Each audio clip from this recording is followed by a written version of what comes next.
Hello అండి అందరికీ. ఈ కాలంలో బలహీనతో బాధపడే ఆడపిల్లలైతే మగపిల్లలైతే చాలామంది ఉన్నారండి. బలహీనతో బాధపడే ఆడపిల్లల కోసం అనుకోండి, ముఖ్యంగా ఎముకలు బలంగా ఉండాలంటే ఈ ఫుడ్ ట్రై చేయండి. మీరు కూడా మీ పిల్లల్ని ఆరోగ్యంగా ఉంచండి.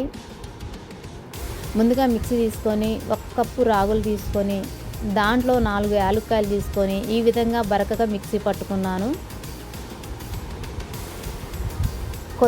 కొద్దిగా వాటర్ పోసుకొని ఇలా పిండి చేసుకున్నాను. ఇలా ఉండలు లేకుండా పూర్తిగా కలుపుకోవాలి. ఇలా పిసికితే ముద్ద కావాలి,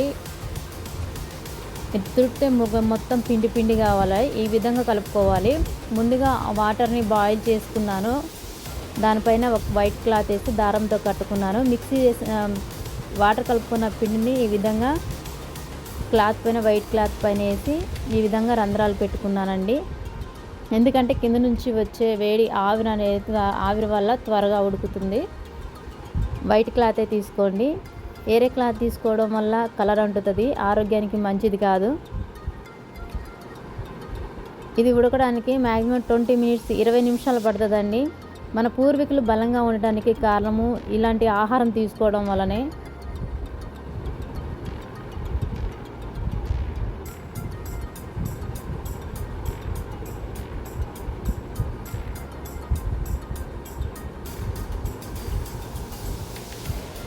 మధ్యలో ఒకసారి క్లాత్ తీసుకొని ఇలా స్పూన్తో ఉడికిందో లేదో చూసుకోండి.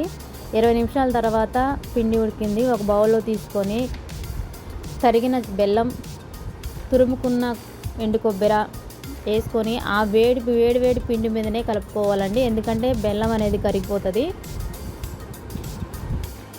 తర్వాత దాంట్లోనే నెయ్యి యాడ్ చేయండి. టేస్ట్ బాగుంటుందండి.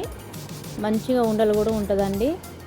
మా ఇంట్లో అయితే ఇది చాలా మెచ్చుకున్నారండి. టేస్ట్ బాగుందన్నారు. పిల్లలకి కంపల్సరీ ఉదయం ఒకటి, సాయంత్రం ఒకటి ఇవ్వండి. ఆరోగ్యానికి చాలా మంచిదండి. ఎముకలు బలంగా ఉంటాయండి పిల్లలు, ఎదిగే పిల్లల కోసము. ఈ వీడియో నచ్చితే లైక్ చేయండి, సబ్స్క్రైబ్ చేయండి, షేర్ చేయండి. ఈ వీడియో మీకు ఏ విధంగా నచ్చిందో, ఇవి చేసే విధానం ఏ విధంగా నచ్చిందో కామెంట్ చేయండి. సబ్స్క్రైబ్ చేసుకోవడం మర్చిపోవద్దు.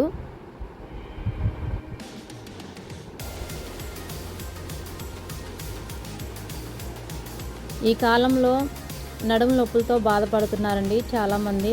ఇవి తినడం వల్ల కూడా నడుము నొప్పులు అనేవి రావు. మన పూర్వీకులు బలంగా ఉండడానికి కారణం ఈ ఫుడ్ తినడం వల్లనే. మీరు కూడా ట్రై చేయండి ఒకసారి.